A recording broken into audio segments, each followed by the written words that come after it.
To Stamp and Stencil Savvy. This month it is reverse stamping, and this is not something that I do very often. In fact, I think I've only done it for the two times that we've had to do it for this particular prompt. So I'm going to show you how you do it and maybe why you might want to do it.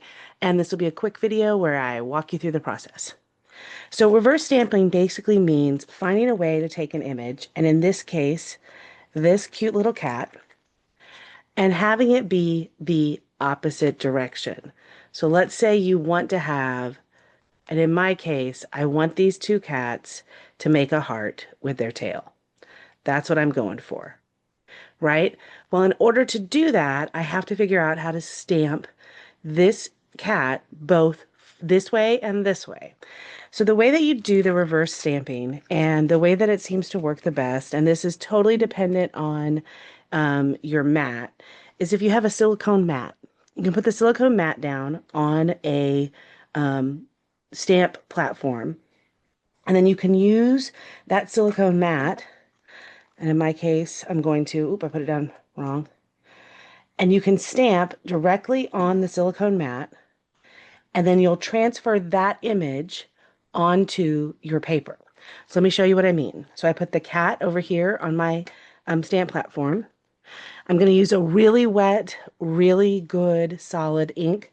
This does not work if your ink is not juicy. It needs to be a really good ink. So then I'm going to stamp that down, and you're going to see, you can see the image. Excuse me. And this is why using a stamp platform really helps. Now I have torn a couple of pieces of paper. My goal is to cut it down to the right size, but it's really hard to line it up correctly until I know what I'm doing. So then put your white piece of paper down and you use your hands and you just rub over where the image is.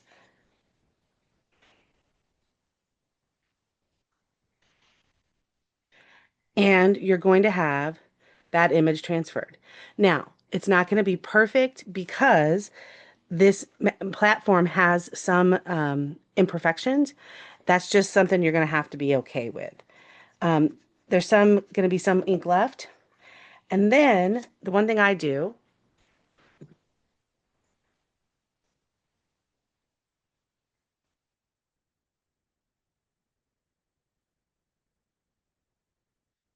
now I'm going to figure out where I want my other image to be placed. And in this case, I want to make a heart with their tails.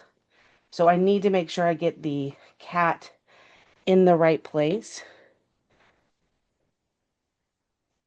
So I'm going to kind of lay it out so that I know where I want it and pick it up, and then we'll stamp it back down.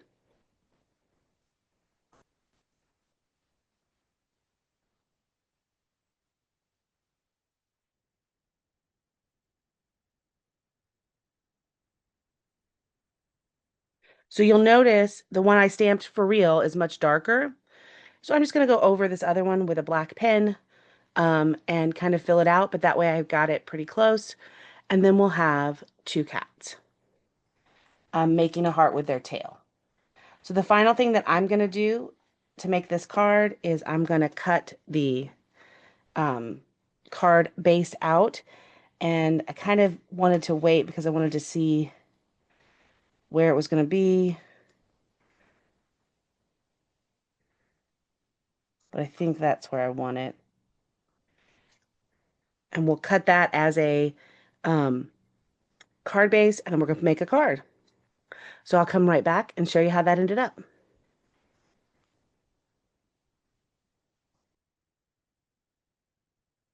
So here is the final card. Just added a few stickers. Trying to get out of the glare of the, let's just move that light. Added a few stickers, added a few things, added a little sticker on the inside. It's a simple card. I could go in and I may go in and color these two cats. But other than that, absolutely love it.